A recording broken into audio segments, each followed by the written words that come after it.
샬롬, 반갑습니다. 우리 서로 인사 나누시죠. 반갑습니다. 네, 잘 오셨습니다. 청주 혁신도시에서 연락이 왔어요. 그 인근 지역에 토부 가족이 있으면 소개해달라고요. 청주, 충주 또는 대전 이런 데가 되겠죠. 인근 지역에 계시면서 함께 교제를 나누기를 원하시는 분이 있으면 저에게 연락 바랍니다. 원하지 않는 분을 억지로 할 필요는 없는 겁니다. 자진해서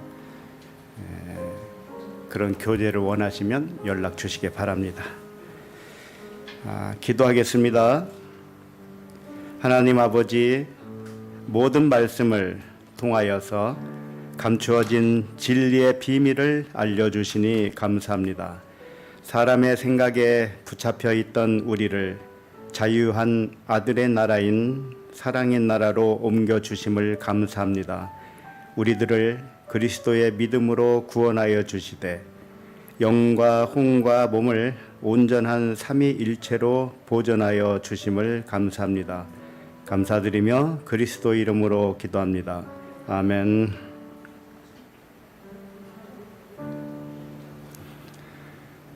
오늘 하나님의 말씀은 사도행전 2장 25절로 28절입니다.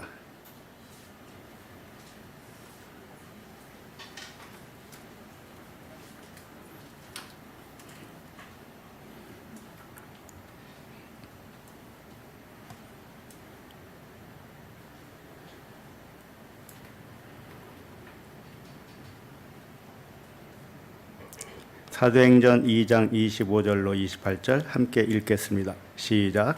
다윗이 그를 가리켜 이르되 내가 항상 내 앞에 계신 주를 배웠음이요 나로 여동하지 않게 하기 위하여 그가 내 우편에 계시도다. 그러므로 내 마음이 기뻐하였고 내 혀도 즐거워하였으며 육체도 희망에 거하리니 이는 내 영혼을 음부에 버리지 아니하시며 주의 거룩한 자로 썩음을 당하지 않게 하실 것이미로다. 주께서 생명의 길을 내게 보이셨으니 주 앞에서 내게 기쁨이 충만하게 하시리로다 하였으므로. 사도행전 12번째 말씀 제목은 영과 혼과 몸의 삼위일체입니다. 오늘 말씀은 영과 혼과 몸이 삼위일체로 구원받았다는 말씀입니다. 구원받았다는 뜻은 온전하게 되었다는 뜻이죠. 구원은 모든 것이 영으로 구원받는 것을 의미합니다. 다시 말해서 혼이 영으로 구원받는 것, 몸이 영으로 구원받는 것, 이것이 구원입니다. 이것이 영과 혼과 몸이 삼위일체로 온전해지는 구원을 의미합니다. 자신을 신으로 믿는 사람은 세 가지 부분이 결합된 하나의 결합체로 알게 됩니다. 하나라는 거예요. 몸 따로 혼 따로 영 따로가 아니고 몸, 혼, 영이 하나라는 겁니다.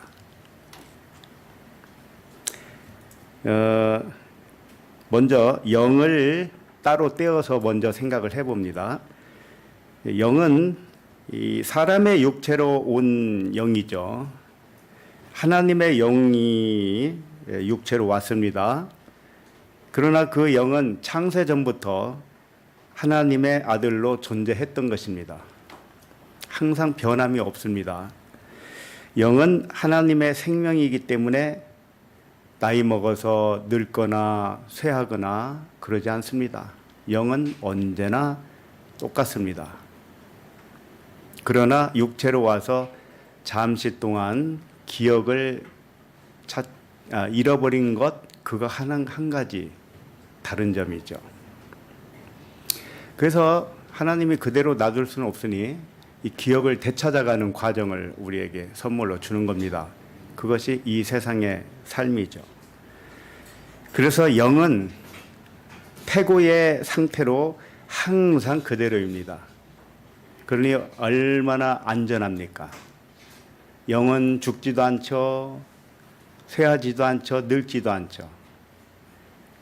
영은 사라지지도 않죠. 항상 그대로란 말이에요. 그런데 왜 걱정을 하면서 사시는지 모르겠어요. 응? 왜 걱정을 하시냐고요. 그 다음에 혼이죠. 혼을 푸시케라고 합니다. 푸시케는 푸뉴마하고 같은 의미예요, 사실상. 그러나 식어버린 푸뉴마 이렇게 생각하시면 되겠습니다. 혼은 푸뉴마가 기억을 상실해서 잠시 착각을 하면서 살아가는 의식을 말하는 거예요. 그래서 혼은 허상으로 나타난 영의 의식입니다.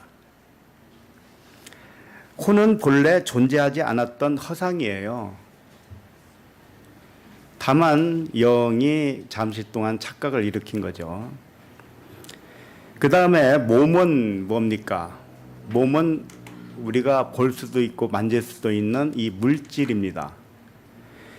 몸은 말씀이 육신이 된 성육신입니다. 들어보셨죠? 성육신. 예, 우리의 육체, 우리의 몸이 성육신입니다. 그러므로 몸도 말씀과 따로 존재하는 물질처럼 보이지만 사실은 몸도 말씀이고 영이라는 뜻입니다. 몸이 구원받았다는 의미는 몸을 말씀으로 인식한다. 몸을 영으로 인식한다. 이것이 몸의 구원입니다. 다시 말해서 육신의 생각이 영의 생각으로 구원받고 육신의 몸이 영의 몸으로 구원받는 것을 온전한 구원이라고 하는 것입니다. 영과 혼과 몸이 삼위일체로 하나의 영으로 구원받는 것, 이것이 온전한 구원입니다. 마태복음 5장 48절에 보시면 제가 읽어드립니다. 그러므로 하늘에 계신 너희 아버지의 온전하심과 같이 너희도 온전하라. 하나님같이 온전하라는 겁니다. 그런데 이 말씀에 나온 배경은 너희를 사랑하는 자만 사랑하지 말고 너희를 사랑하지 않는 형제까지도 사랑하라. 이 말씀 후에 주신 말씀이에요. 그러니까 온전하게 되는 것이 뭐냐? 나를 사랑하지 않는 사람까지도 사랑하는 것. 이것이 온전한 사람입니다. 그러면 자신을 보시면 알겠죠? 자신이 온전한 상태인가? 아직은 온전하지 못한가?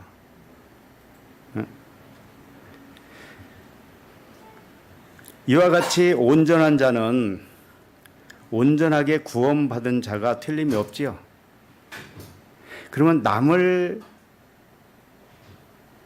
남이 나를 사랑하지 않아도 나는 남을 사랑한다. 이것이 온전한 구원이라면 나를 적대시하는 사람을 사랑하기 때문에 그 사람에게는 원수가 있습니까? 네? 나를 적대시하는 사람을 사랑하면 원수가 있냐고요? 없지요. 원수가 없어요. 적이 있을 수가 없습니다.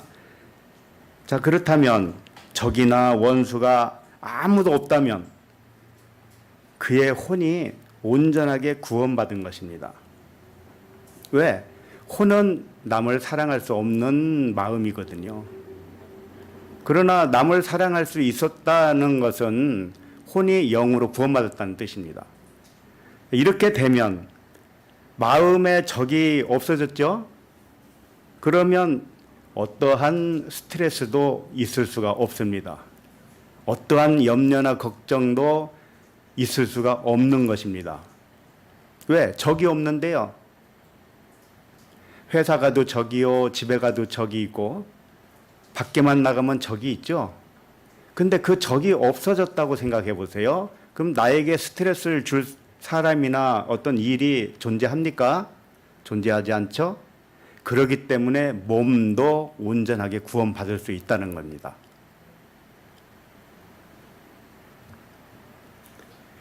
그러므로 하나님이 말씀하시는 구원은 영과 혼과 몸이 온전하게 보존되는 구원입니다. 영, 혼, 몸이 삼위일체로 구원되는 것. 이 구원의 모델은 예수님이 제시해 주셨죠.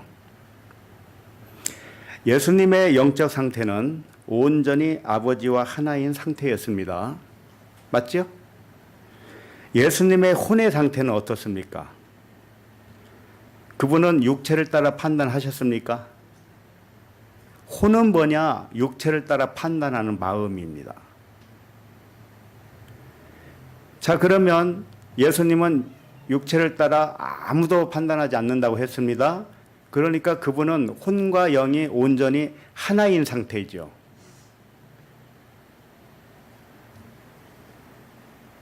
그래서 예수님의 혼의 상태는 영과 온전한 일치를 나타내었습니다. 예수님의 몸은 어떻습니까? 예수님의 몸, 질병이 있습니까? 예수님의 몸도 질병이 없는 건강한 상태였습니다. 예수님에게 고쳐달라고 하는 병자들이 많이 왔었죠. 그런데 예수님이 그렇게 많은 환자들을 고치면서 힘들 수도 있었겠지요. 그러니까 어느 날 누군가가 나 좀 고쳐주세요 그랬더니 야, 오늘은 나 진짜 힘들다. 좀 며칠 있다 오면 안 되겠니? 이러셨습니까? 한 번도 거절하지 않았습니다. 예수님이 건강하지 않았다면 건강하지 않은 자를 고칠 수가 없습니다. 의원은 병자를 고칠 수 있는 의원은 건강해야 돼요. 병자보다 약해서는 병자를 고칠 수가 없습니다. 그러니까 예수님이 온전한 몸의 상태도 우리에게 보여준 것입니다. 데살로니가전서 5장 23절 잠깐 볼까요?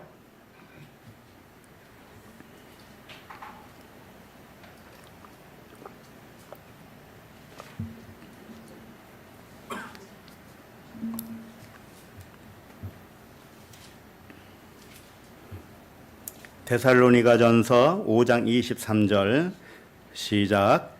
평강의 하나님이 친히 너희를 온전히 거룩하게 하시고 또 너희의 온 영과 혼과 몸이 우리 주 예수 그리스도께서 강림하실 때에 흠없게 보존되기를 원하노라. 이 말씀을 오해하면 안 됩니다.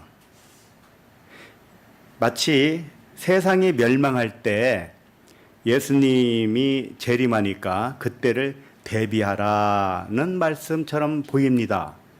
그러나 그런 말씀이 아니에요.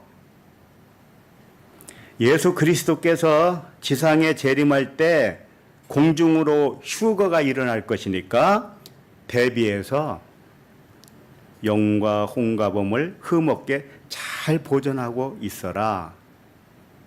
그런 말씀이 아닙니다. 그러면 예수님이 언제 재림할지 알 수 없는데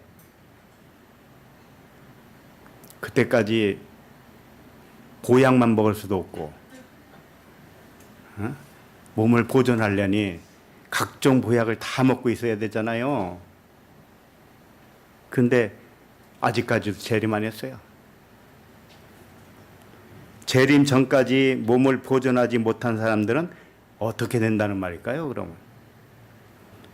그런 사람은 휴거를 하지 못했으니 모두 지옥에 간다는 뜻이 아닐까요? 이 문자대로라면 이 시대에 재림이 없으면 이 시대 사람들도 모두 지옥으로 갈 수밖에 없습니다. 왜 그럴까요? 재림해야 휴거도 할 수 있고 호련이 변할 수도 있고 천국으로 갈 수도 있는데 아직까지 재림을 안 했으니 그동안에 기다리다 죽은 사람들은 어디로 간단 말입니까? 지옥으로 갈 수밖에요. 문자대로 한다면. 근데 또 그렇게 말하고 싶지는 않죠. 예수 믿었으니까 죽으면 천당 갔겠죠. 그러는 거죠. 안심하세요. 지옥은 없어요. 천국밖에 없습니다. 하나님이 사람보다 못합니까? 아니 왜 하나님이 사람을 만들어 놓고 심판한다는 말입니까? 그런 부모가 어디 있어요? 아예 낯치를 말지. 근데 사람은 속아요. 우리가 잘 아시겠지만 예수 그리스도의 강림이라고 했잖아요. 강림. 이 강림하실 때란 언제냐? 내 내면에서 나의 참된 자아가 그리스도로 깨어날 때를 의미하는 것입니다. 우리들이 그리스도의 의식으로 살아나면 영과 혼과 몸이 온전한 상태로 보존된다는 그런 말씀입니다.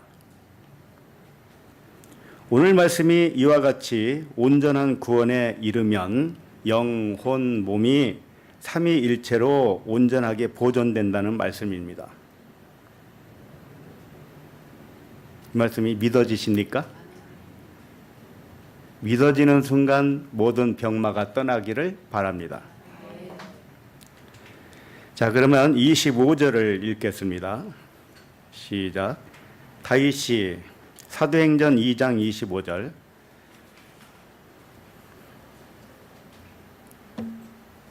시작. 다윗이 그를 가리켜 이르되 내가 항상 내 앞에 계신 주를 배웠으며 나로 요동하지 않게 하기 위하여 그가 내 우편에 계시도다. 오늘 말씀은 7날의 언약으로 볼 때 6째 날로 보게 됩니다.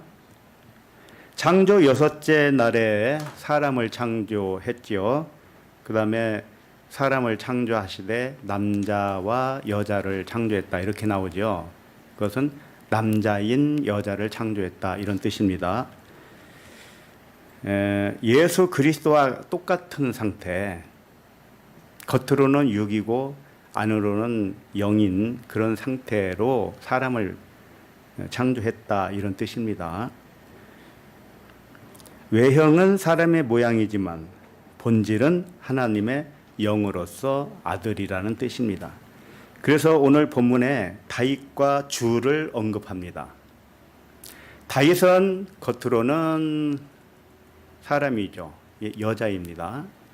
그리고 안으로는 본질은 그리스도입니다. 그렇기 때문에 남자예요.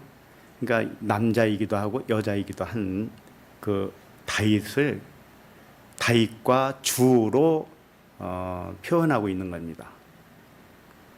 주는 다윗의 주는 다윗의 내면의 주인을 의미하는 것이에요. 그리스도 영을 말하는 겁니다. 다윗이 모양은 사람이지만 본질은 주요 그리스도라는 뜻입니다. 6째 날은 그리스도의 영이 자기 몸을 다스리는 때를 의미합니다. 어떻게 다스릴까요? 영이 몸을 다스린다는 것은 무엇을 의미하는가? 몸은 원래 썩을 몸이었습니다. 맞죠? 썩을 몸을 썩지 않는 몸으로 다스린다는 의미예요. 육의 몸을 영의 몸이 되도록 다스린다 이런 뜻입니다. 이게 6째 날입니다. 6째 날은 얼마나 멋진 날입니까? 혼과 몸을 영과 하나가 되게 하는 날입니다. 이게 6째 날입니다. 그렇게 다 되셨죠? 몸도 영으로 합체가 된 거 믿으시죠? 합체. 로봇 애들이 갖다가 막 분리했다가 합체시키고 그러잖아요. 다 모형이었다니까. 우리들 이야기했어요. 오늘 본문은 다윗이 시편 16편 8절 이하를 기록했는데 베드로가 그 부분을 인용한 것입니다. 찾을 필요는 없고요. 제가 읽어드립니다. 시편 16편 8절에 보면 내가 여호와를 항상 내 앞에 모시며 그가 나의 오른쪽에 계심으로 내가 흔들리지 아니하리로다 그랬습니다. 자, 여기서 베드로가 인용한 자기가 다시 썼잖아요. 다윗의 말씀을 인용해서 썼는데 다윗이 뭐라 했냐면 여호와를 주라고 했습니다. 그런데 여기 보면은 베드로는 다윗이 그를 가리켜 이르되 그랬습니다. 그럼 그가 누구라는 거예요? 그리스도라는 겁니다. 지금 사도행전에서는 베드로가 예수 그리스도에 대해서 계속 말씀하고 있는 겁니다. 예수 그리스도의 죽음과 부활을 우리에게 적용시켜 주기 위해서 이런저런 말씀을 끌어다가 설명하고 있는 거예요. 그런데 다윗의 시편을 보면 다윗은 여호와 주라고 그랬습니다. 그런데 베드로는 뭐라고 했냐? 그라고 그랬습니다. 그가 누구예요? 그리스도라는 뜻입니다. 그러니까 여호와와 그리스도는 하나이고 주도 하나이다는 거예요. 주, 여호와, 그리스도 이게 다 하나예요. 그런데 베드로가 왜 다윗의 말씀을 인용하게 되었을까요? 그런 부분 생각해 보신 적이 있나요? 믿음의 선진들은 대단히 많이 있습니다. 성경에. 아담도 있죠. 노아도 있죠. 아브라함, 이삭, 야곱. 또 솔로몬도 있고요. 그런데 왜 다윗을 한 사람 골라서 그리스도를 증언하게 되었을까요? 다윗의 이름 때문에 그렇습니다. 다윗의 이름은 사랑받는다 이런 뜻입니다. 사랑이에요. 한마디로 말하면. 근데 다윗의 아버지가 누구죠? 이새의 아들 다윗. 들어보셨죠? 이새입니다. 이새가 다윗의 아버지예요. 그러니까 사랑의 아버지라는 뜻이죠. 이새가. 그래서 이새라는 뜻은 현존하는 이런 뜻입니다. 그러니까 현존하는 하나님 아버지라는 뜻을 가지고 있고 그 아버지, 현존하는 아버지의 아들이 누구냐? 사랑이다. 이런 뜻입니다. 그걸 다윗이 이름으로 우리에게 가르쳐주고 있다. 그래서 다윗을 골라서 지금 그리스도에 관한 말씀을 증언하고 있는 거예요. 그리고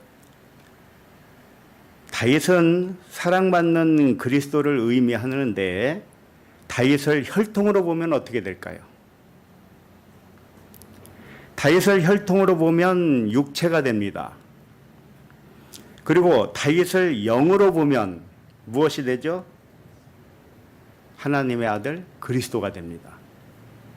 우리도 마찬가지입니다.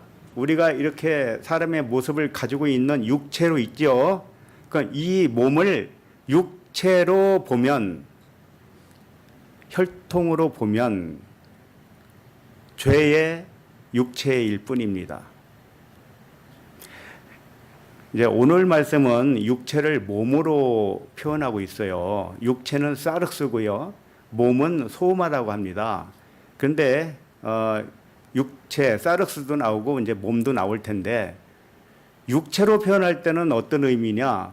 죄의 육체를 의미하는 겁니다. 그러니까 죄의 육체라는 것은 육체를 육체로만 보는 것. 이 몸을 육체로만 보면 죄의 몸이 됩니다. 그리고 몸은 소마라고 그랬죠. 몸은 이쪽도 저쪽도 아니고 어떤 의미가 자기를 부각시키느냐에 따라서 육의 몸이 되기도 하고 영의 몸이 되기도 합니다. 우리 몸은 그냥 하나예요. 그러나 처음에는 육의 몸이요. 죄된 몸이라 이거예요. 왜? 몸을 육으로만 봤다는 거죠. 그 다음에 몸을 영으로 보면 영의 몸이 되는 것입니다. 이것이 구원입니다. 이 25절을 다시 보시면 다윗이 그를 가리켜 그랬는데 다윗이 여호와를 가리켜 또는 그리스도를 가리켜 이렇게 되겠죠. 그런데 다윗이 자기 안에서 항상 주를 봤다는 겁니다. 다윗이 눈을 감아도 주를 뵙고 눈을 떠도 주가 자기 앞에 있다는 거죠. 그러니까 주가 항상 자기와 항상 같이 있다는 거죠. 그러니까 다윗이 자기 안에서 자기 내면에서 그리스도를 보았다고 하는 것입니다. 또는 여호와를 보았다 이런 뜻입니다. 그럼 여러분은 어떻게 하고 계십니까? 여호와를 보고 계십니까? 그리스도를 보고 계십니까? 아니면 귀신을 보고 있습니까? 걱정을 보고 있습니까? 염려를 보고 있습니까? 아니면 사랑을 보고 있습니까? 평강을 보고 있습니까? 뭘 보고 있습니까? 자기 마음 상태가 사랑이 나오고 평강이 넘치면 바로 누구를 보고 있는가? 여호와를 보고 있는 거예요. 그리스도를 보고 있는 거예요. 이 보고 있다는 것은 호라오의 의미로 쓰여졌어요. 의미로 본다, 눈으로 본다는 뜻이 아닙니다. 그러니 하나님의 속성이 나에게서 나오잖아요. 그러면 여호와를 보는 거예요. 하나님을 보는 겁니다. 다르게 생각하지 마세요. 상상으로, 환상으로 하나님을 봐야 되나? 흰옷 입은 어떤 천사를 봐야 되나? 그런 생각할 필요 없습니다. 그리고 내 마음에서 깨달아지잖아요. 진리를 깨달아지고 내 속에서 평강이 왔다. 그러면 그게 주를 본 겁니다. 다시 말해서 다윗이 자기 자신에게 있는 참된 자기, 참자를 자기 앞에 있는 여호와로 미리 봤다 이런 뜻입니다. 여기서 미리 보았다라는 뜻이거든요. 이게 다윗이 그를 가리켜 이르되 내가 항상 내 앞에 계신 주를 배웠음이요 그랬잖아요. 이 배웠다는 것이 뭐냐면 미리 봤다 이런 뜻입니다. 프로라오라는 단어인데 미리 봤다 그런 것입니다. 자, 그러면 많은 사람들이 꿈속에서 환상으로든 아니면 하나님을 만났다고 하지요. 여러 가지 모습으로 갑자기 목소리가 들리기도 하고 환청이 들리기도 하고 그럽니다. 그러나 그 중에서 가장 확실한 만남은 무엇일까요? 그것은 자기가 만난 방식이 가장 확실합니다. 각자에게 달려 있는 거죠. 그러나 그 사람이 만난 그 하나님을 환상으로 봤던 음성으로 들었던 꿈으로 봤든지 간에 그 방식은 다양합니다. 그런데 중요한 것은 자기가 변했는가 이겁니다. 그렇게 하나님을 만나서 변했는가? 변하지 않았으면 헛것을 본 겁니다. 그래서 어떤 형식으로든지 간에 하나님을 뵙니다. 뵙는데 이렇게 미리 만났다라는 뜻이죠. 미리 만났다. 미리 환상으로 보았다. 음성으로 들었다. 또는 말씀을 깨달았다. 이게 미리 본 겁니다. 자, 그런데 미리 본 그 하나님이, 미리 만난 하나님이 나중에는, 이게 미리 봤으니까 나중에는 어떻게 될까요?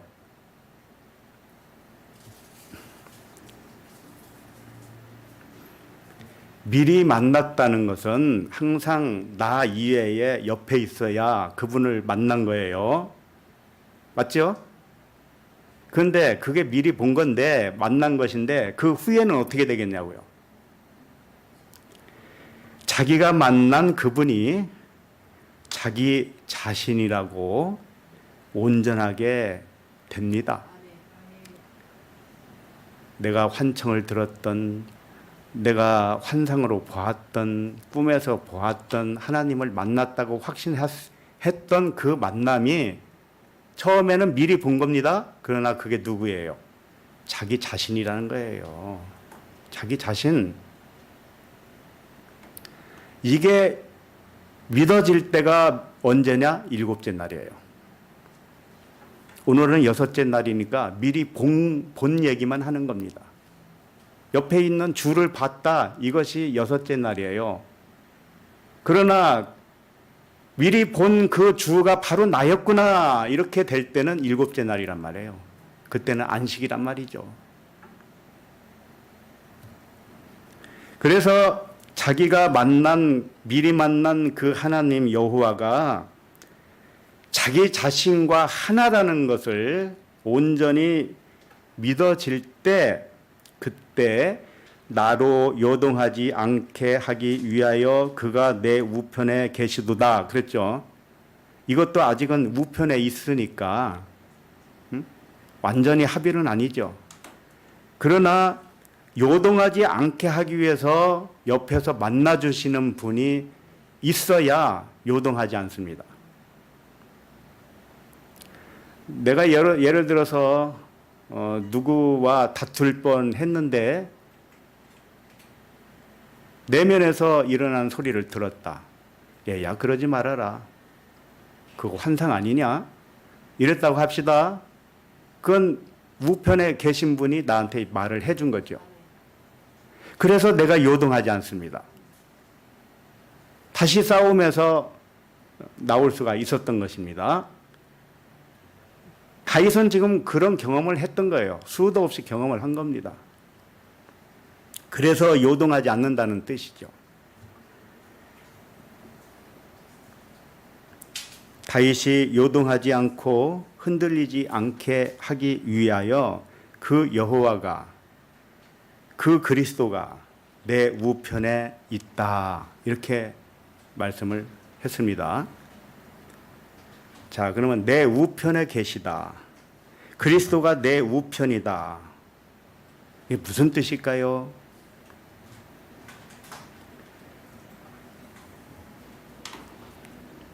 주가 내 우편에 계시다. 또는 그리스도가 내 우편에 계시다는 뜻은 그리스도가 내 우편이다. 또는 여호와가 내 우편이다. 이런 뜻입니다.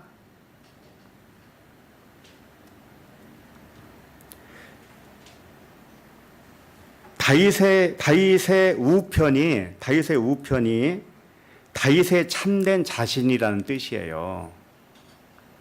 아시겠어요? 그럼 우리들도 마찬가지입니다. 우리들의 우편은 누구입니까? 우편에 계신 분이 그리스도인데 그가 누굽니까? 나와 하나라는 겁니다. 그러면 좌편도 있겠네요. 우편이 있었으니까 좌편도 있었을 거 아니에요. 좌편은 뭡니까? 혈통으로 다윗을 말하는 겁니다. 혈통으로 다윗이 육체잖아요. 육체가 좌편입니다. 육신의 생각이 좌편이고요. 영의 생각이 우편입니다. 육체가 좌편이고 영이 우편입니다. 자, 이것을 정확하게 아시고 나면 어떻게 될까요? 무슨 말이냐면 지금 좌편은 육체이고 우편은 영인데 이걸 정확하게 알았다면 육체에 있는 좌편이 말씀으로 지음을 받았지요. 말씀. 육체가 말씀으로 지음받은 성육신 아닙니까? 그러니까 이제는 무엇으로 봐야 됩니까? 육체까지. 우편으로 봐야 되는 겁니다. 우편으로. 그러니까 그 전까지는 내가 좌편에 있었기 때문에 우편에 그리스도를 보는 겁니다. 그러나 나중에 좌편에 있는 자기 육체도 부활한 영의 몸이 되면 자기 자신이 그리스도가 되는 거예요. 그러니까 좌편은 사라지는 겁니다. 우편만 있는 거예요. 이것을 가르쳐서 십자가에 예수님이 달리셨을 때 우편 강도, 좌편 강도 있었죠? 낙원에 간다는 사람이 누구였어요? 좌편입니까? 우편입니까? 우편이라는 거죠. 그러니까 우편이나 좌편이나 하나였습니다. 근데 좌편 강도가 처음에는 예수님을 비난했습니다. 그리고 우편 강도도 예수님을 비난했어요. 처음에는 똑같이. 그러다가 우편 강도가 돌이켜서 예수님, 당신 나라에 갈 때 나를 기억하소서 그랬단 말이에요. 그러니까 예수님 뭐예요?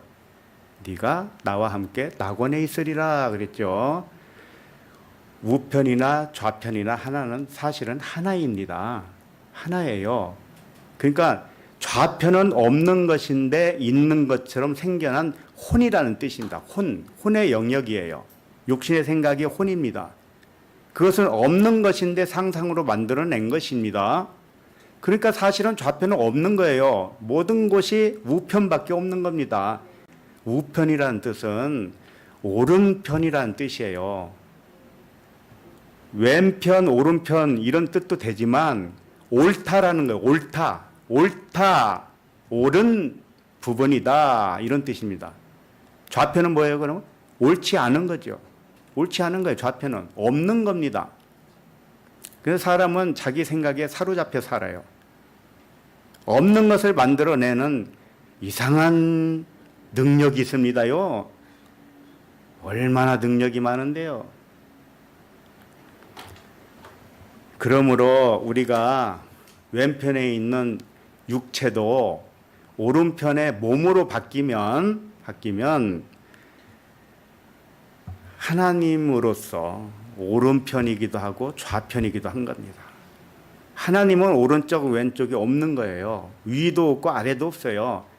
위나 아래나 다 하나님이고 오른쪽이나 왼편이나 다 하나님이에요. 그런데 사람은 이쪽 저쪽으로 나눴죠. 그래서 하나님은 모든 것이다 이겁니다. 모든 것이에요. 육체도 하나님이요, 비육체도 하나님이요, 보이는 것도 하나님이요, 보이지 않는 것도 하나님이고 전부 하나님밖에 없습니다. 사도신경에 보면 이런 말씀이 있죠. 그 말씀이라고 할 수도 없습니다. 그냥 그런 글입니다.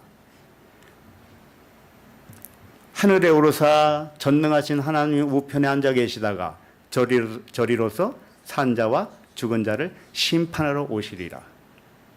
누가? 예수 그리스도가. 참고로 사도신경은 사도들이 기록한 기도문이 아닙니다. 사도들은 그렇게 말하지 않았습니다.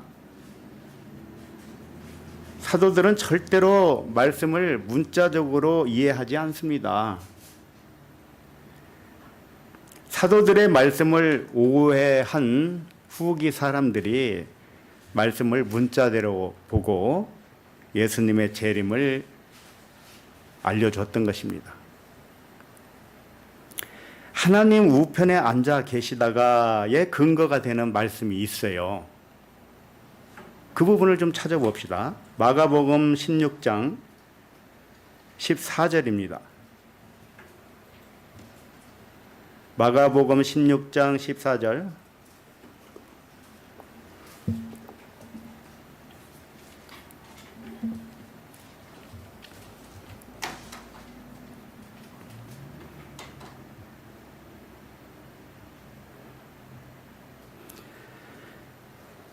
마가복음 16장 14절 시작.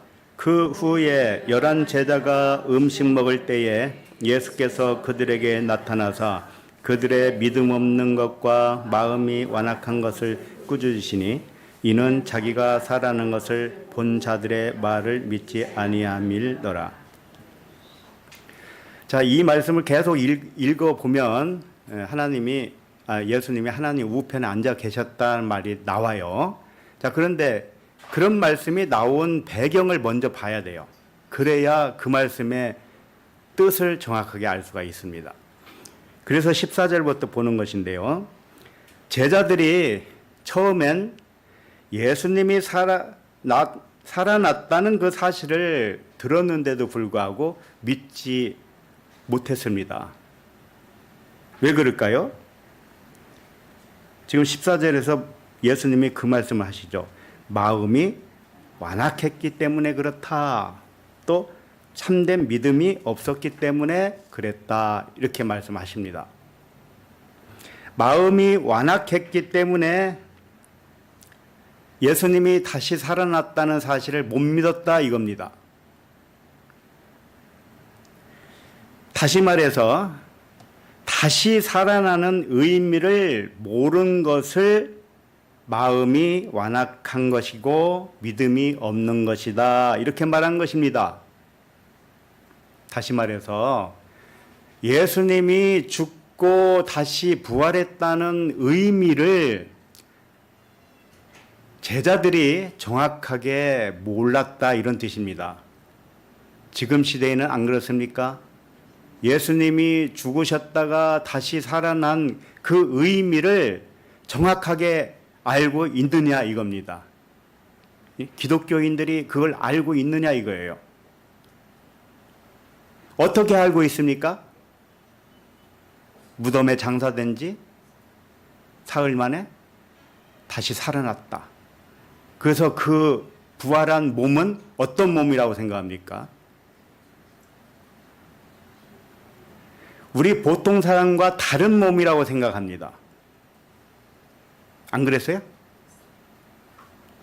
다시 살아난 것이 무언지를 모르니까 예수님이 다시 살아났다면 영으로 살아났겠지. 또는 그 몸이 눈에 보이기는 해도 우리와 다른 몸, 아주 신령체라고 그러죠. 그걸 신령체.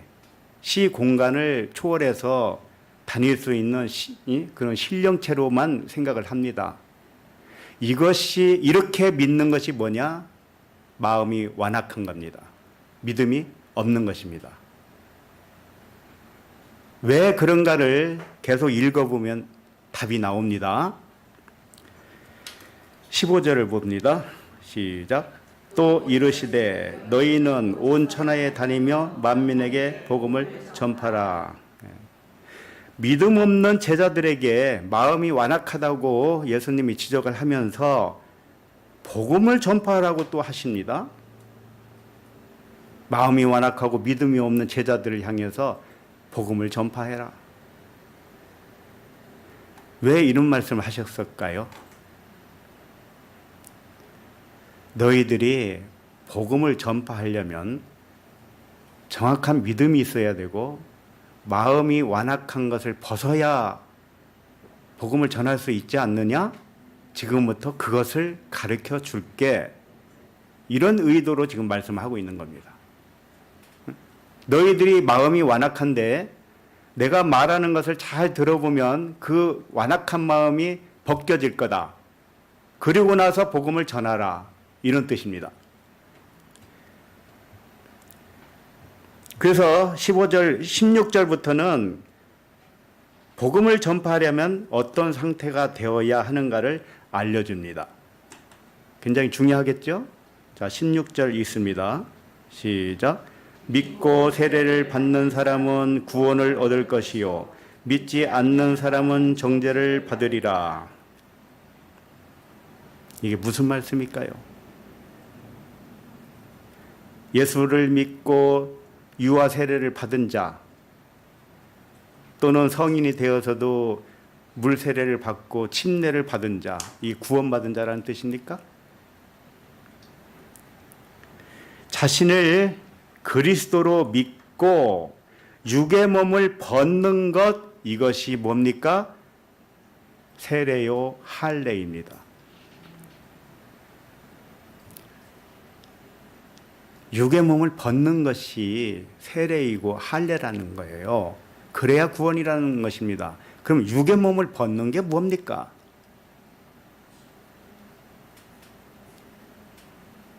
우리의 몸을 육이라고 생각했던 마음이 벗겨지면 우리의 몸은 육입니까? 영입니까?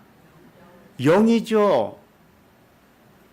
우리의 몸을 육이라고 생각했던 마음이 할례를 받으면, 세례를 받으면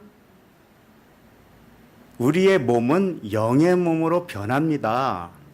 이것이 부활입니다. 이것이 다시 살아남입니다. 그런데 제자들은 이걸 알았다, 몰랐다? 몰랐다. 예수님이 무덤에서 장사된 다음에 다시 살아난 것만 부활이라고 생각한 거예요. 그러나 그것은 우리에게 가르쳐 주기 위한 증언이었습니다. 비유로 설명한 거예요. 비유. 아니, 예수님처럼 땅에 3일 동안 장사되었다가 살아나야만이 구원이라면 누가 구원을 받는단 말입니까? 안 그래요? 누가 구원을 받아요? 예수님처럼 되어야 되는데. 그렇게 얘기하니까 그거야 예수님이 다 해준 걸 믿으면 내 것이 되지요. 그런단 말이에요.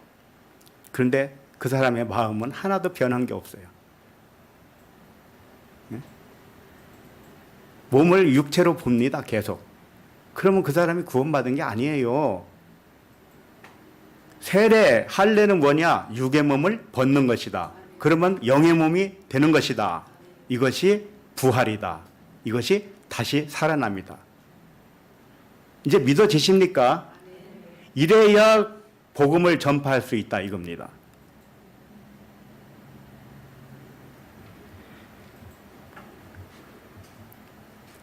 자기 몸을 영의 몸으로 믿어야 복음을 전파할 수 있다. 이걸 지금 제자들에게 가르쳐주고 있어요. 자, 그럼 17절을 봅니다. 시작. 믿는 자들에게는 이런 표적이 따르르니 곧 그들이 내 이름으로 귀신을 쫓아내며 새 방언을 말하며. 믿는 자는 누구나 할 것 없이 이런 표적이 따른대요. 자, 그러면 우리들이 믿는 자입니까? 그러면 이런 표적이 따라야 됩니다. 이런 표적이 따르지 않으면 믿는 자도 아니고 구원받은 자도 아니고 마음이 완악한 자가 됩니다. 굉장히 중요하겠죠, 이게. 자, 이런 표적이 따른대요. 첫 번째가 뭡니까? 내 이름으로 귀신을 쫓아내며 그랬습니다. 자, 내 이름은 뭐예요? 그리스도 예수죠. 귀신을 쫓아낸다. 그러면 귀신을 쫓아내지 못하면 구원받지 못한다는 거죠. 그렇잖아요. 귀신을 쫓아내지 못하면 그 사람은 믿음이 없는 사람입니다. 자, 그러면 여러분 다 귀신 쫓았습니까? 네? 안 쫓았다고요? 못 쫓았다고요? 오히려 내 안에 있는 귀신을 쫓아달라고 쫓아다녔죠.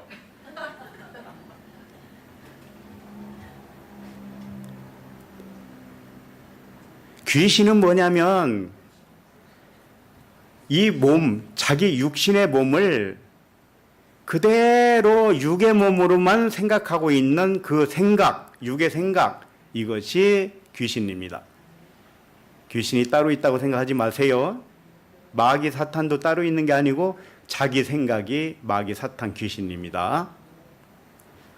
그 다음에 이 귀신을 쫓아낸다는 게 그러니까 뭘 얘기하는 거예요? 육신의 생각을 내쫓는다는 얘기잖아요. 네? 육신의 생각을 내쫓으려면 육신의 생각 반대되는 진리를 설명해 줘야 되는 것입니다. 맞죠? 진리를 깨달아야 육신의 생각이 쫓겨나는 것입니다. 그것은 믿는 자에게 누구든지 할 것 없이 일어나는 현상입니다. 그 다음에 두 번째 표적이 뭡니까? 새 방언을 말하며 그랬습니다. 자, 새 방언이 뭡니까? 새 방언이 뭔지는 모르지만 이 방언을 못하면 구원받지 못한 겁니다. 맞죠? 그럼 문자대로라면 새 방언이 랄랄랄 방언에서 룰룰룰 방언으로 바뀌는 겁니까? 아니면은 중국 방언으로 바뀌는 겁니까? 일본 방언으로 바뀌는 걸 말하는 겁니까? 새 방언이 뭡니까? 방언은 뭔지 알아야지. 그럼 방언. 새 방언을 알아야 되려면은 방언이 뭐예요? 방언은 글로사라고 하죠. 혀의 말. 뜻없이 말하는 것, 육신의 생각으로 말하는 것, 또는 사람의 교훈으로 말하는 것, 율법으로 말하는 것, 이게 다 글로사, 방언입니다. 그러면 새 방언은 뭐겠습니까? 육신의 생각이 아니고 영의 생각으로 말하는 것, 진리로 말하는 것, 사랑으로 말하는 것, 이게 전부 새 방언입니다. 그러니까 믿는 자는 이렇게 표적이 따라야 맞지요? 네, 맞습니다. 누구나 다 마찬가지입니다. 믿음이 있고 육신의 할례를 받았다면, 육의 몸을 벗는 할례를 받았다면 영의 몸이 되어서 영적인 말을 할 수가 있는 것입니다. 자, 그 다음에 18절을 읽습니다. 시작. 뱀을 집어 올리며 무슨 독을 마실지라도 해를 받지 아니하며 병든 사람에게 손을 얹은 즉 나으리라 하시더라. 자, 그 다음에 표적이 뭐예요? 믿는 자에게 따르는 표적. 뱀을 집어 올리며. 자, 그러면 이 문자대로라면은요, 뱀을 집어 올리지 못하면 뭐라는 거예요? 구원받지 못했다 이겁니다. 믿지 못한 사람이다 이거죠. 그럼 뱀 한 마리씩 갖다 놓고 테스트를 해봐야 됩니다. 뱀을 잘 집어 올리는 사람이 누굴까요? 땅꾼이죠, 땅꾼. 그럼 땅꾼들이 믿음이 좋은 사람이고 구원받은 사람입니까? 근데 어찌 문자대로 본다는 말입니까? 이게 다 비유인데 어찌 문자로 본단 말입니까?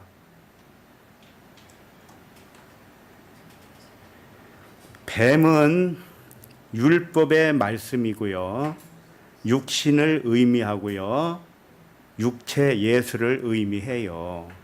그래서 예수님이 그랬어요. 모세가 광야에서 뱀을 든 것 같이 인자도 들려야 하리니, 이런 말씀을 하셨죠. 예수 그리스도께서 육체로는 뱀이라는 뜻입니다. 그럼 우리도 육의 몸을 벗지 않으면 뱀으로 있는 겁니다. 육의 몸을 벗어야 더 이상 뱀이 아니거든요. 근데 육의 몸으로 그대로 육체를 진짜로 알고 있으면 뱀으로 지금 살고 있는 거예요. 두 발 달린 뱀이죠. 도마뱀. 도마뱀이 네 발 달렸으니까 사람도 손발 네 개잖아요.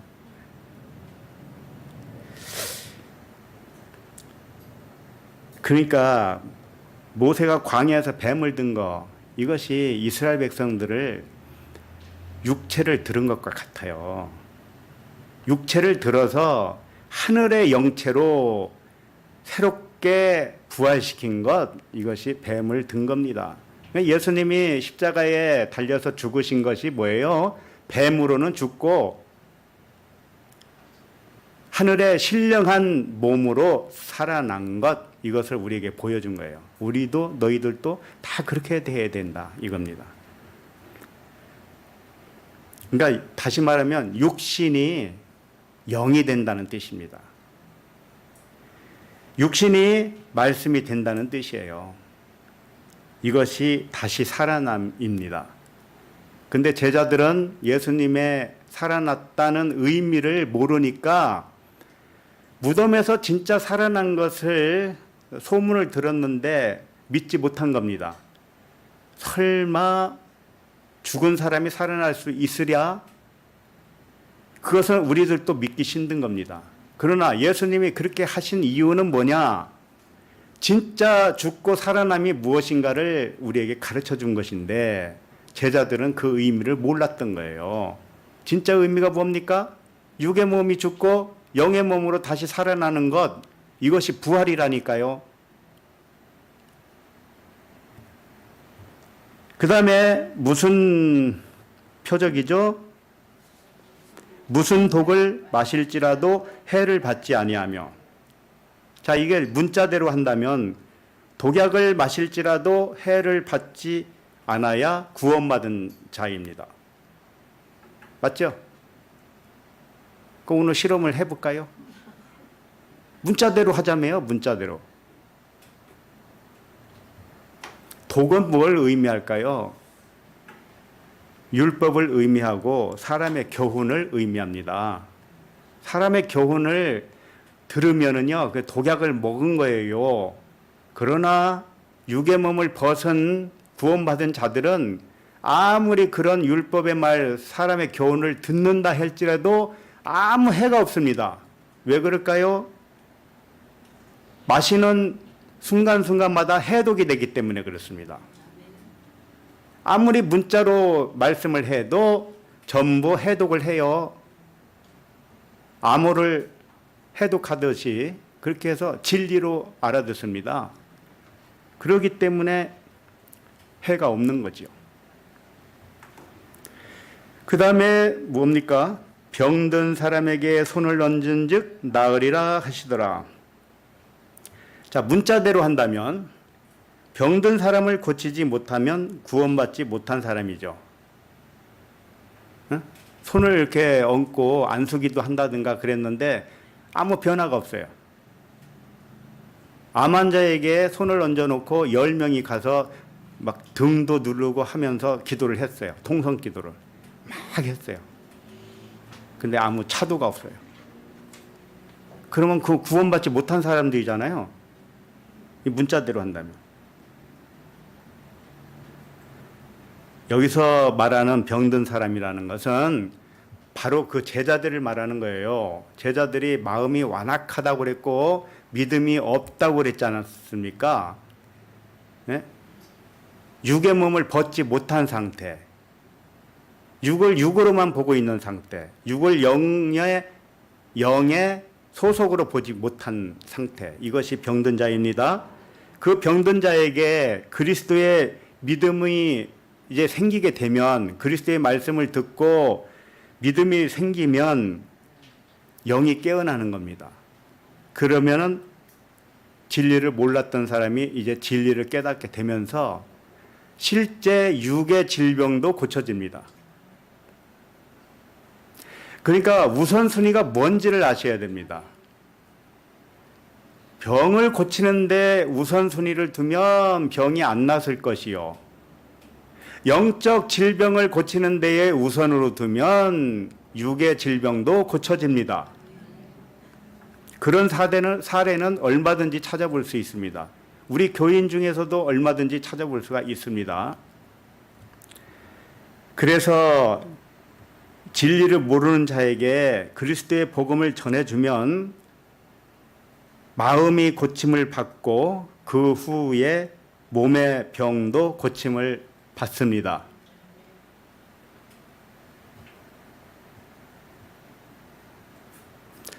그러면 19절도 읽습니다. 19절 시작.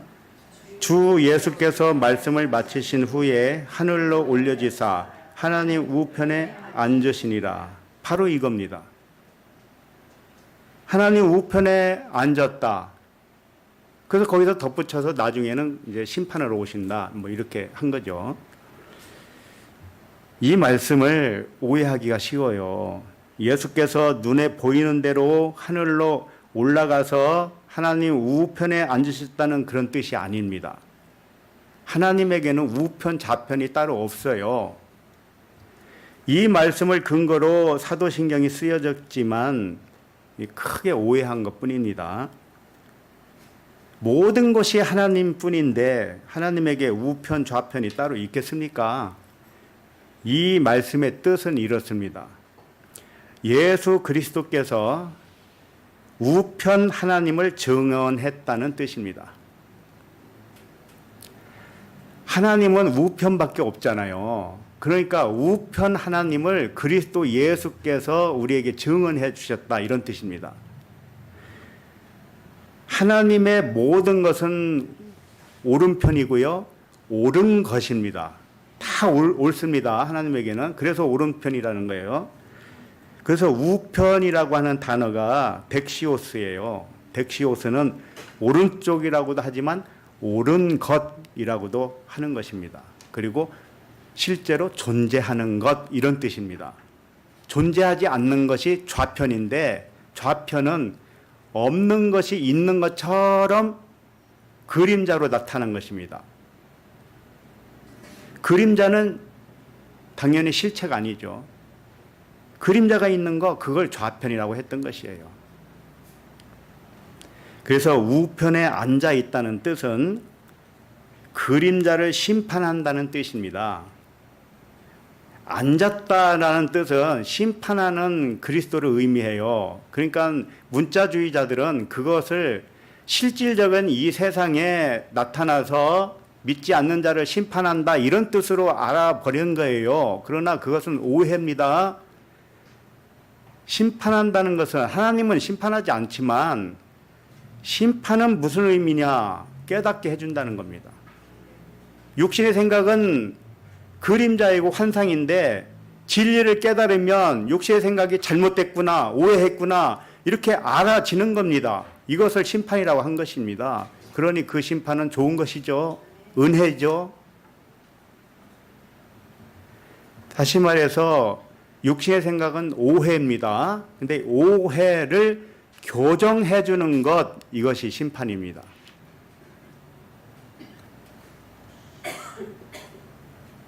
그럼 20절도 있습니다. 20절 시작.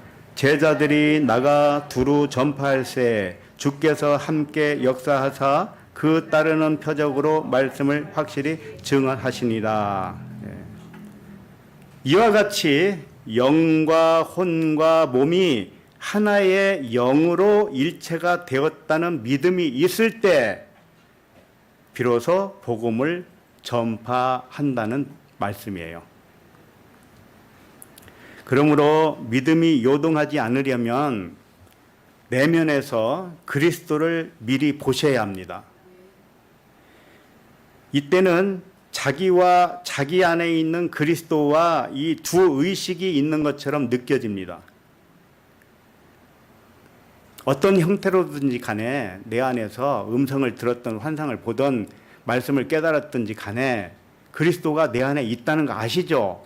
그러면 그리스도를 보고 있는 내가 따로 있고 그리스도가 따로 있잖아요. 이렇게 둘로 인식이 된단 말이에요. 처음에는 이게 미리 봤다는 의미예요. 그러나 내가 봤던 그 그리스도가 사실은 나였네, 이렇게 받아들여야 되는 것입니다. 아셨죠? 그래서 언젠가 그 후에는 그 그리스도가 참된 자신과 하나라는 믿음에 도달하게 되는 것입니다. 도부 가족은 모두 이와 같이 그리스도와 하나로 의식하게 되시기를 축원합니다. 그러면 26절을 읽습니다. 26절 본문 사도행전 2장 26절 시작. 그러므로 내 마음이 기뻐하였고 내 혀도 즐거워하였으며 육체도 희망에 거하리니. 이 말씀도 시편에 기록이 되어 있는데요.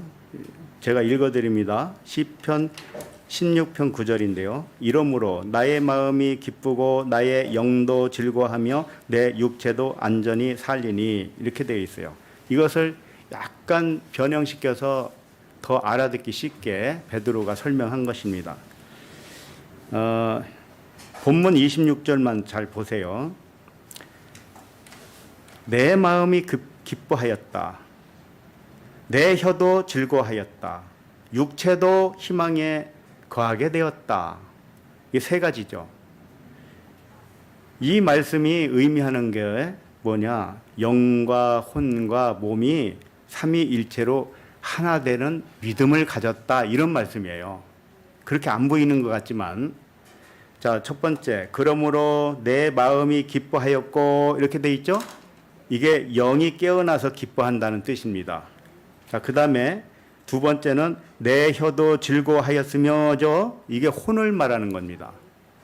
혼적인 이 혀가 글로사예요. 방언이란 뜻입니다.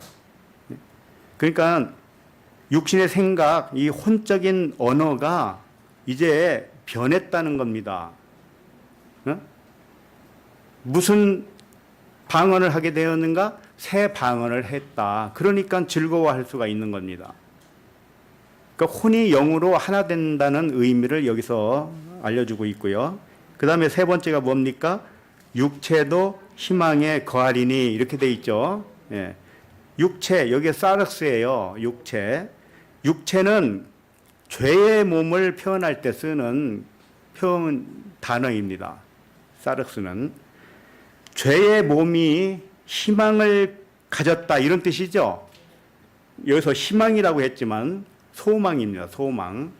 엘피스라는 단어인데 소망을 말하는 거예요. 그러니까 죄의 몸이 소망에 거하게 되었다 이런 뜻입니다. 그러니까 영, 혼, 몸이죠. 정확하게 이 세 가지. 다시 말해서 소망은요. 뭘 소망이라고 하느냐? 보이지 않는 소망을 소망이라고 합니다. 그러니까 육체는 보였습니다. 그런데 육체가 소망을 가졌다는 겁니다. 그러면 육체가 보이지 않는 소망을 가졌다는 뜻이죠.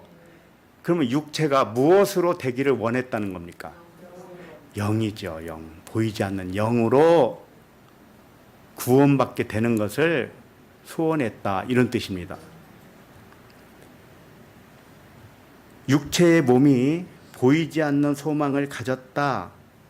육체의 몸이 영의 몸이 되기를 소망했다. 이런 뜻입니다. 그래서 로마서 8장 23절을 잠깐 펴보세요. 로마서 8장 23절.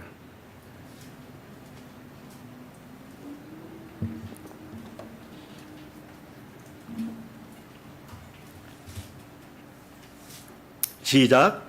그뿐 아니라 또한 우리 곧 성령의 처음 익은 열매를 받은 우리까지도 속으로 탄식하여 양자될 것 곧 우리 몸의 속량을 기다리느니라. 성령의 처음 익은 열매로 무엇을 기다리느냐? 몸의 속량을 기다린다. 오늘 본문 말씀과 이게 일치되는 말씀이에요. 육체가 소망을 가졌다. 이게 몸의 속량을 기다린다는 뜻입니다. 자, 몸이 속량되면 어떻게 된다는 말씀일까요? 몸에서 벗어나서 이 땅에서는 이제는 끝나고 천국에서 산다는 그런 말씀일까요? 그렇죠. 육의 몸이 영의 몸으로 변하는 것을 몸의 속량이라고 한 것입니다. 성령의 처음 익은 열매로 몸의 속량을 기다린다.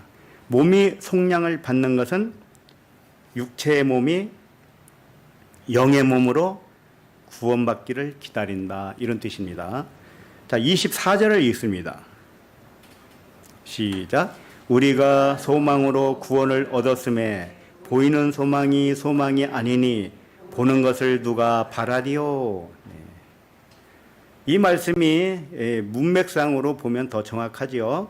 몸의 속량을 기다리는 것이 보이지 않는 소망이라는 뜻입니다.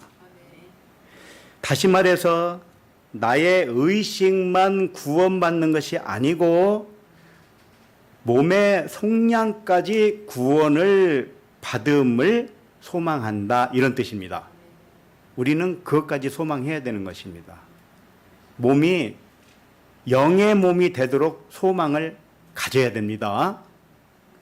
오늘 말씀은 핵심이 그겁니다. 영의 몸으로 소망을 가져라. 아직 안 됐으면 소망을 가져야 되는 거예요. 그러므로 자기 몸을 흠이나 주름이 없는 말씀으로 믿으시기 바랍니다. 이렇게 믿으시면 어떤 현상이 생길까요? 흠이나 주름이 없겠죠. 나이 들면 주름 생기죠. 영의 몸으로 믿으면 주름이 안 생긴다, 이런 뜻이기도 하겠죠. 동의를 못 하시는구만.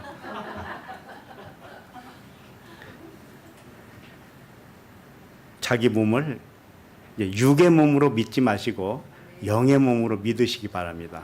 그 의식이 강하면 강할수록 주름이 펴집니다.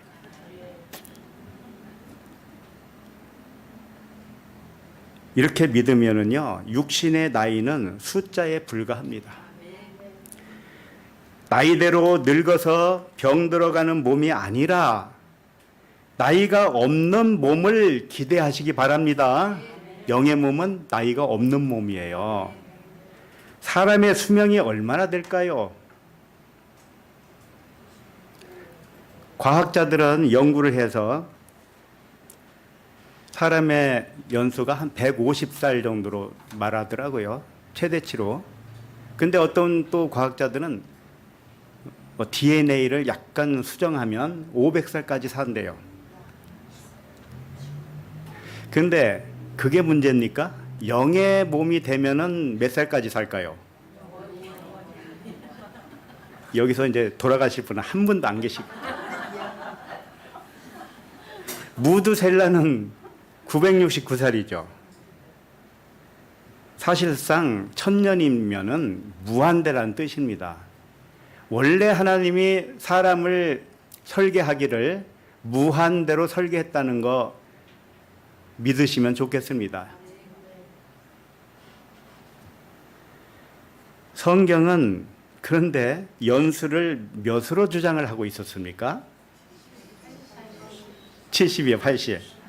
그 부분을 좀 보도록 하겠습니다. 시편 90편 10절입니다.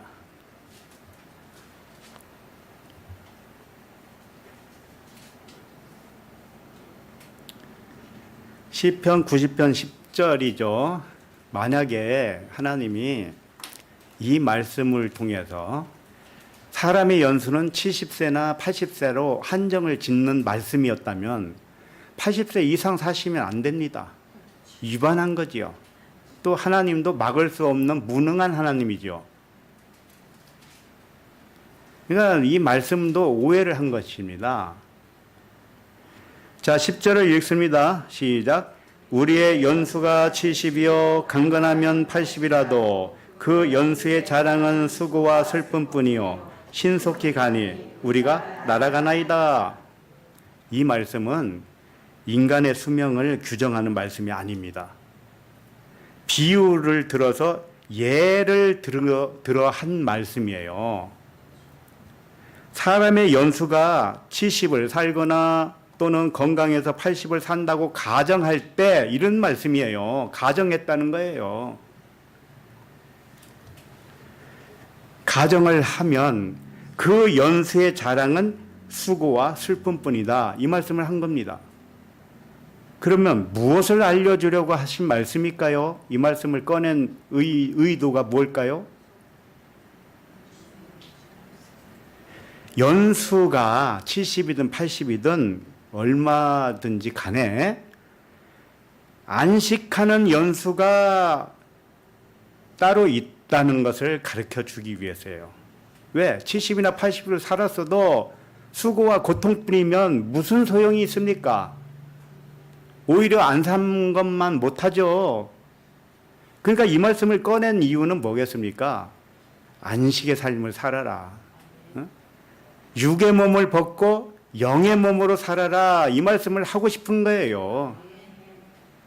영의 몸으로 살면 이미 나이가 없는 거야. 그러면 몇 살을 살든 그건 의미가 없는 거지. 그 말씀을 하신 거예요. 그러나 무엇가 중요하느냐? 영의 몸으로 살면 질병이 없을 것이다. 이 말씀을 하는 거예요. 고통도 없을 것이다. 수고도 없을 것이다. 육의 몸으로 살았기 때문에 늘 걱정, 근심, 염려, 두려움에 사로잡혔던 거예요. 육의 몸으로 살았기 때문에. 영의 몸으로 살아보시면 그런 것이 있을 자리가 있겠습니까? 그러니 몇 년을 살아도 그건 안식으로 사는 거지요. 11절을 봅니다. 시작. 누가 주의 노여움의 능력을 알며 누가 주의 진노의 두려움을 알리까? 사람의 연수를 하늘의 것이 되지 않으면은요, 수고와 슬픔뿐이다. 이런 말씀이고요. 주의 진노 아래에 있는 것이고 두려움의 인생이라는 뜻이에요. 이걸 모르고 사는 자들은 슬픔과 고통 중에 살면서도 자기가 왜 이렇게 됐는지를 몰라요. 그걸 실상을 가르쳐 주는 말씀이란 말이에요. 자, 12절을 봅니다. 시작. 우리에게 우리날 계수함을 가르치사 지혜로운 마음을 얻게 하소서. 우리날 계수함을 배우는 지혜로운 마음이 이제 중요하다는 겁니다.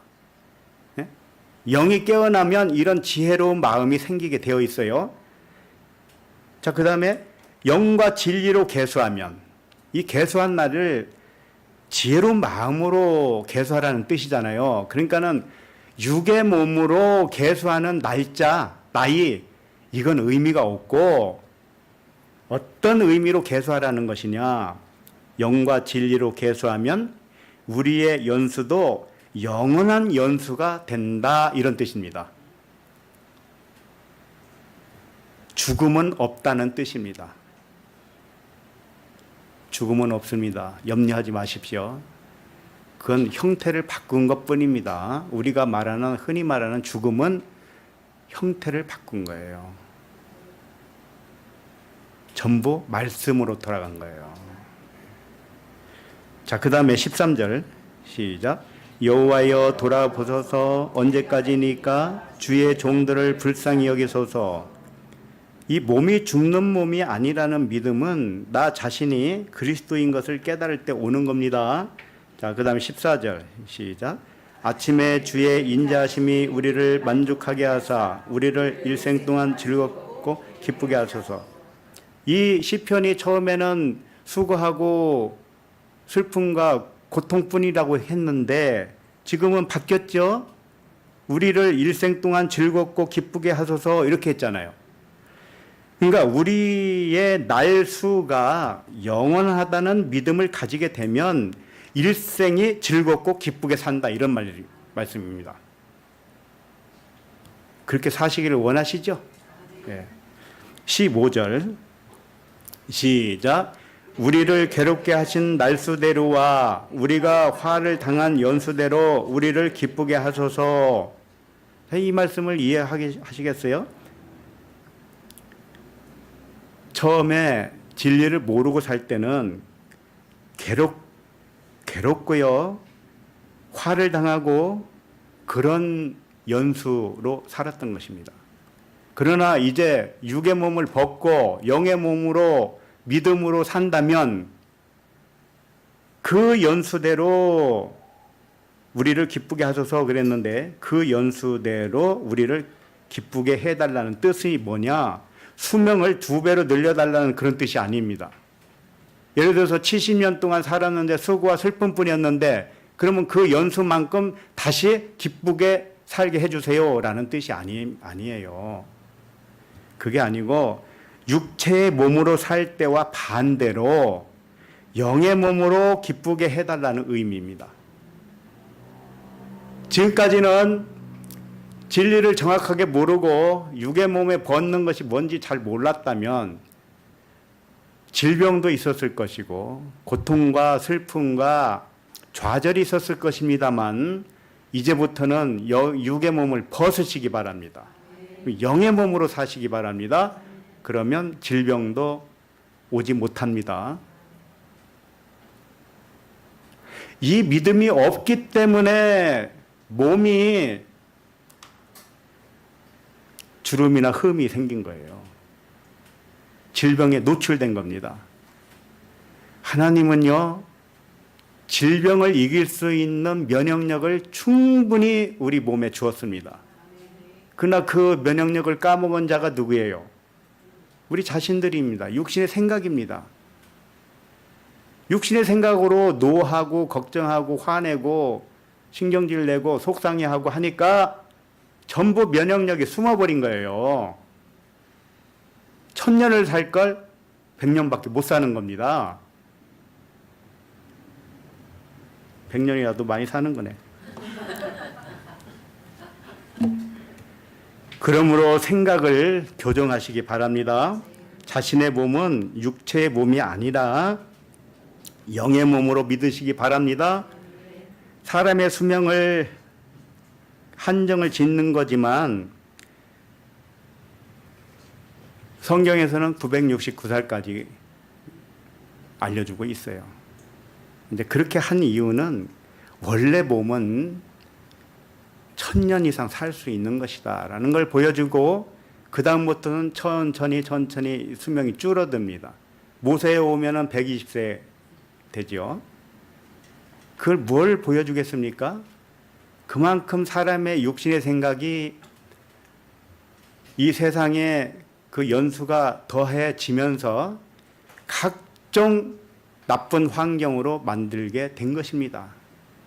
환경이 오염되죠. 음식이 오염되죠.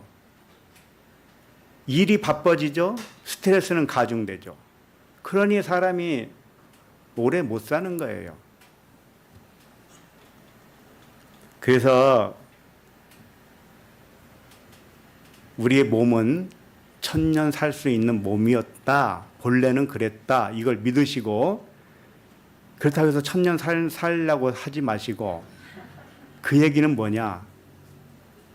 건강한 몸을 유지하다가 100살 되면은 그냥 훅 가시기 바랍니다. 호주 가니까 그러더라고요. 호주 사람들은 건강식품을 잘 먹고 운동을 열심히 해서 나라의 보험료가 많이 절약되고 있대요. 그래서 수명도 길다는 거예요. 일본 다음이 호주라고 그러대요. 맞는지 모르겠는데 하여튼. 그래서 그 사람들은 88세까지 건강하게 살다가 딱 일주일 앓고 돌아가신대요. 우리는 하루만 앓고 갑시다. 자, 그럼 27절을 읽겠습니다. 이 큰일 났네. 이거 언제 다 해? 자, 시작.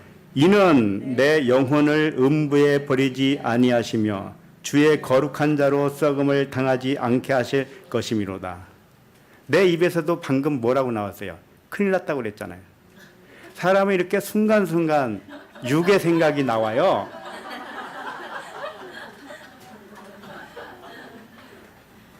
참나.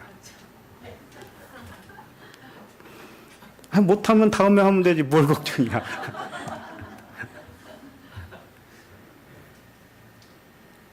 이 말씀도 시편 16편 10절에 있어요. 읽어드립니다. 이는 주께서 내 영혼을 수월에 버리지 아니하시며 주의 거룩한 자를 멸망시키지 않으실 것입니다. 그랬습니다. 자, 영과 혼과 몸이 거룩하게 보존된다는 말씀을 오늘 이 27절도 말씀을 하고 있어요. 이는 주께서 내 영혼을 수월에 버리지 아니하시며, 시편 16편 10절을 잠깐 찾아볼까요? 그 부분을 좀 보시고 말씀하는 게.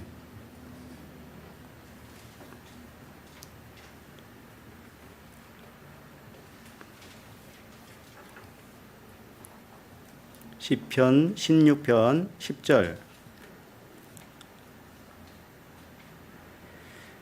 여기 보면 이는 주께서 내 영혼을 수월에 버리지 아니하시며, 근데 베드로는 내 영혼을 음부에 버리지 아니하시며 이렇게 했죠. 그러니까 음부나 수월이나 같은 의미겠죠. 자, 그런데 여기서 내 영혼을 그랬는데 이게 네펫입니다. 그러니까 루아흐가 아니고 네펫이, 푸뉴마가 아니고 푸시케라는 뜻입니다. 혼이라는 뜻입니다. 내 혼을 수올에 버리지 아니하시며, 수올은 음부 또는 지옥입니다.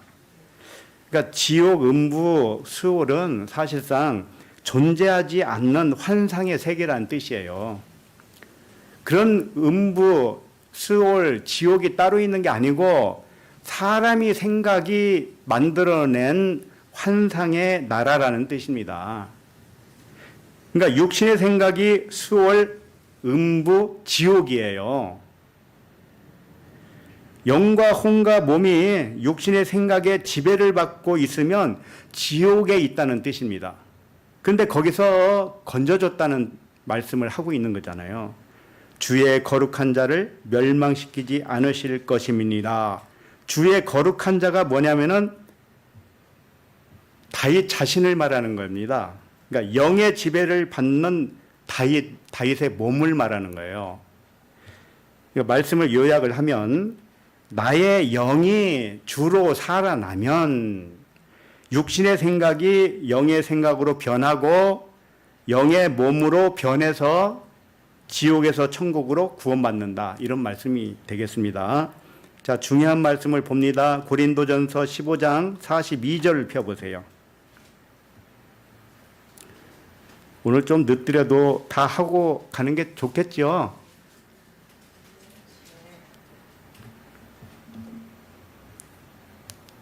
고린도전서 15장 42절입니다. 고린도전서 15장은 부활장이라고 그래서 장례식에서 많이 애용하는 말씀이 되겠습니다. 그러나 장례식에서 할 말씀이 아닙니다. 42절 시작. 죽은 자의 부활도 그와 같으니 썩을 것으로 심고 썩지 아니할 것으로 다시 살아나며. 죽은 자의 부활이란, 죽은 자는 육신의 생각이 사망이니까 육신의 생각으로 있는 상태를 죽은 자, 허물과 죄로 죽은 자, 그걸 말하는 거예요. 죽은 자의 부활은 예수님이 우리에게 보여줬습니다. 예수님이 거울로 우리에게 비춰줬어요. 내가 모형으로 보여줄게. 이것은 네 안에서 일어나는 일이 되어야 된다, 이렇게 보여준 겁니다. 그러니까 썩을 것은 뭡니까? 썩을 것을 심고 썩지 아니할 것으로 다시 살아났다 했으니까, 썩을 것은 육체의 몸을 말하는 겁니다.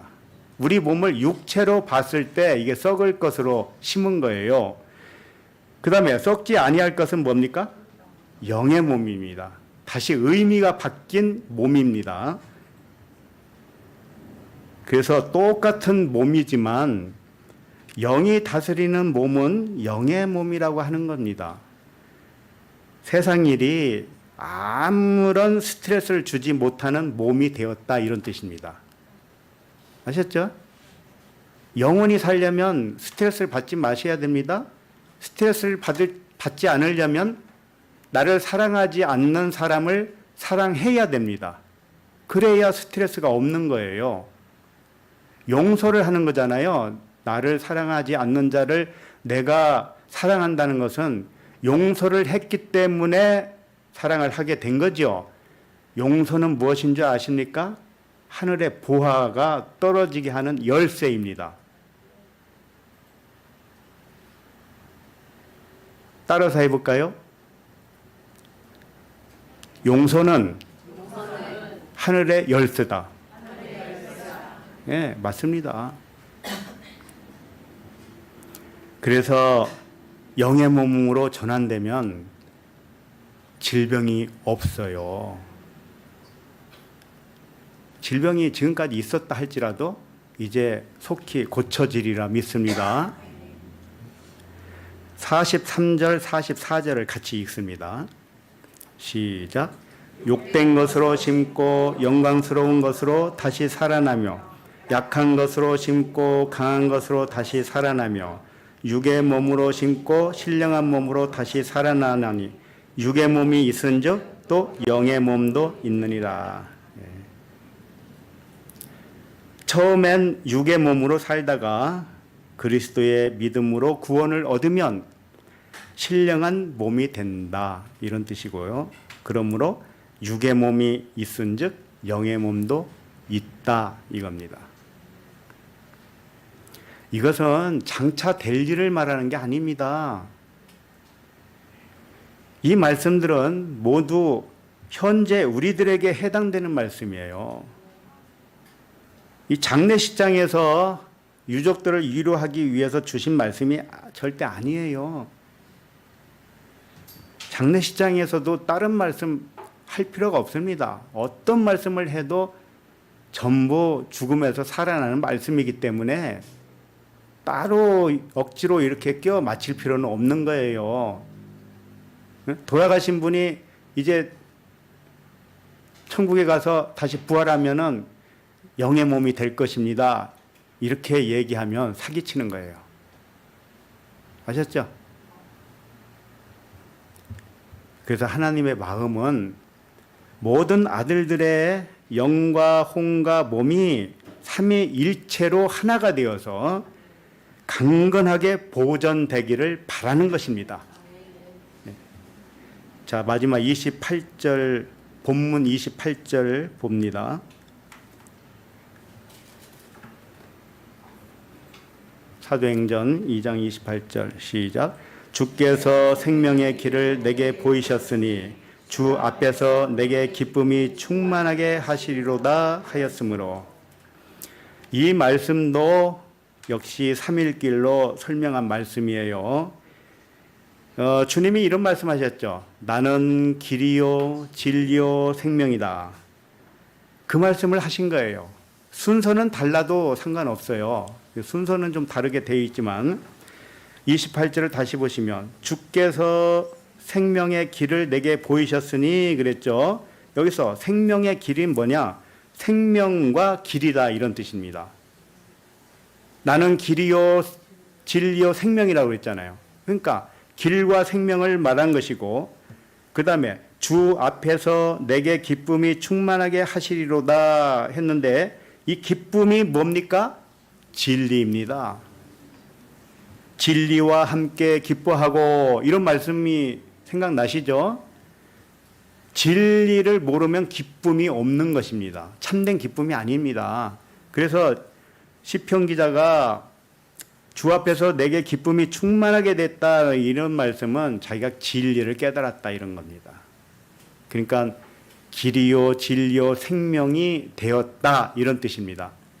정리를 하면 길은 뭐냐? 몸을 의미합니다. 진리는 무엇이냐? 의식을 의미하는 겁니다. 생명은 뭡니까? 영입니다. 그러니까 몸 의식이 뭐예요? 혼이잖아요. 혼이 영으로 되는 것이잖아요. 그러니까 몸, 혼, 그 다음에 뭐예요? 영, 생명이죠. 영은 생명. 이것이 삼위일체로 구원받았다, 이런 뜻입니다. 그러니까 한 가지만 구원받았다는 생각을 하지 마시고, 우리는 온전하게 몸까지도 구원받았다, 이걸 아시기 바랍니다. 요한복음 17장 4절을 배워보시기 바랍니다.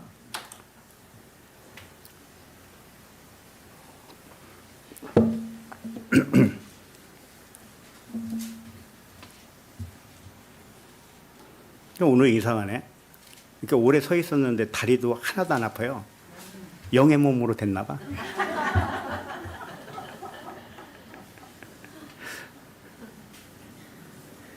요한복음 17장 4절 시작. 아버지께서 내게 하라고 주신 일을 내가 이루어 아버지를 이 세상에서 영화롭게 하였사오나.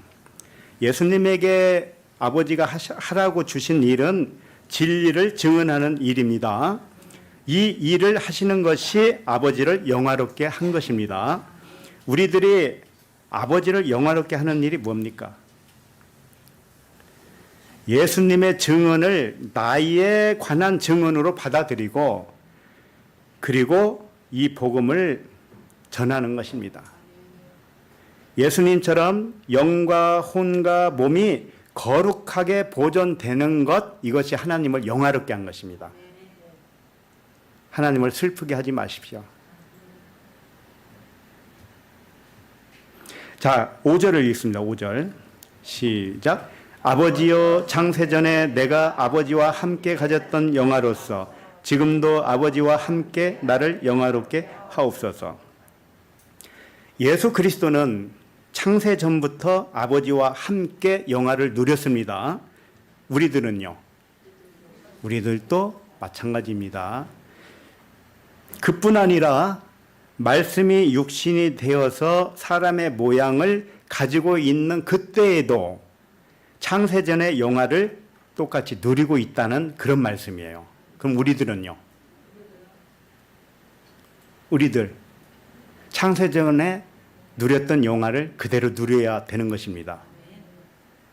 그러니까 영은 맑아졌는데 혼도 영과 하나가 됐는데 몸은 골골해.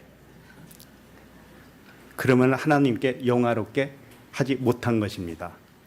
이제 뭔 말씀인지 아시겠죠? 그러니까 강력하게 우리에게 바라는 하나님의 뜻이 있습니다. 그것은 모든 것이 온전하게 되기를 바라시는 겁니다. 그런데 하나님이 온전케 해 주시고 싶은 마음과 내 마음이 일치가 되어야 스파크가 일어납니다. 그래서 예수님에게 온 병자들이 다 고침을 받았던 것입니다. 그 하나님의 마음을 알았기 때문에. 예수님은 병자를 고치기 전에 먼저 고치는 일이 항상 있었습니다. 그게 뭐예요? 영혼의 구원이에요. 그 믿음을 불어넣어 준 거예요. 그러고 나서 너의 믿음이 너를 구원하였느니라 그런단 말이에요. 항상 믿음이 없으면 믿음 없는 것을 꾸짖으십니다. 그래서 믿음을 먼저 주시고 질병도 고쳐주시는 것입니다.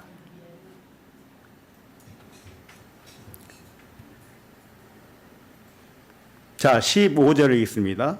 시작. 내가 비옵는 것은 15절 시작. 내가 비옵는 것은 그들을 세상에서 데려가시기를 위함이 아니요 다만 악에 빠지지 않게 보존하시기를 위함이니이다. 아들을 세상에서 빨리 데려가시는 것이 하나님의 뜻이 아닙니다. 어떤 분들은 아이고 이제 진리를 알고 구원받았으니까 아이고 이놈의 세상 살기 싫어. 빨리 가자 빨리 가자. 이러는데 그것은 진리를 안 게 아닙니다. 잘못 알고 있는 거예요. 아니 빨리 가기는 어디를 간단 말이에요. 여기가 천국인데. 여기나 거기나 다 하늘나라인데. 어딜 가고 안 가고가 문제가 아니라 누리는 것인가 누리지 못하는 것인가 그것이 중요합니다.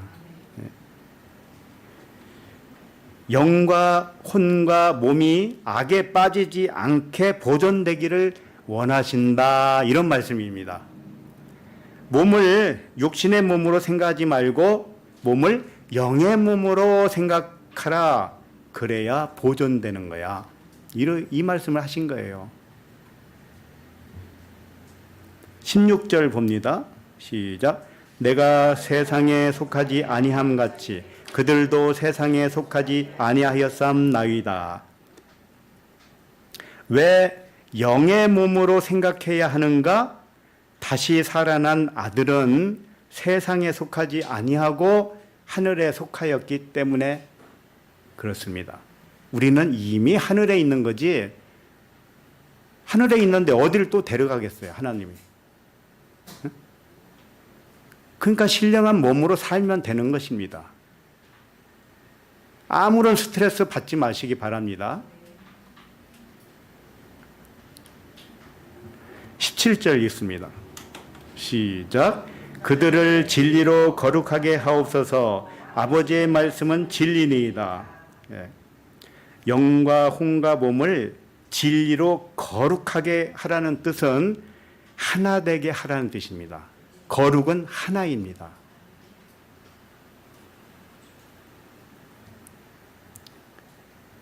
자, 그러면 정리를 하죠. 예수 그리스도의 부활을 다윗을 통하여 그 의미를 우리에게 알려주셨습니다. 그리고 다윗이 기록한 말씀은 우리들의 영적 상황을 증언해 준 말씀이었습니다. 다윗과 예수님이 알려준 부활은 먼 미래에 일어날 일이 아닙니다. 재림 때 일어날 일도 아닙니다. 사람이 죽은 후에 살아나서 부활체를 입게 된다는 말씀도 아닙니다. 우리가 다시 살아나는 부활은 이미 일어난 일이고 지금 일어난 일이고 앞으로 일어날 일입니다. 속이 깨끗해지면 겉도 깨끗해진다는 말씀 생각나시죠? 네. 속이 깨끗한다. 영이 살아나면 겉은 뭡니까? 몸이잖아요. 몸. 몸도 깨끗하다. 깨끗하다는 의미가 뭐냐? 몸이 영으로 됐다 이런 뜻입니다. 영의 몸으로 되어야 깨끗한 몸입니다. 아무리 목욕 많이 해도 소용없어요. 영의 몸이 되어야 깨끗한 몸이에요. 그러므로 영의 생각은 세상에 아무런 영향을 받지 않으므로 영에 속한 몸도 어떤 원수도 없습니다. 아무런 대적자가 없기 때문에 스트레스를 받지도 않습니다. 왜? 육체를 따라 판단하는 의식이 사라졌기 때문에. 그래서 죽을 몸이 산 몸으로 살아난 것이고 썩을 몸이 썩지 아니하는 몸으로 살아난 것입니다. 말씀을 듣는 자는 복된 자입니다. 기도하겠습니다. 하나님 아버지, 다윗의 고백처럼 우리를 허상과 같은 음부에 버리지 아니하시고 영과 혼과 몸을 삼위일체로 살아나게 하심을 감사합니다. 말씀과 같이 영혼 육의 온전한 구원을 소망으로 기다리면 100세에 죽는 자를 젊은이라 하신 것 같이 우리에게 약속한 말씀대로 이루어 주시옵소서. 감사드리며 그리스도 이름으로 기도합니다. 아멘.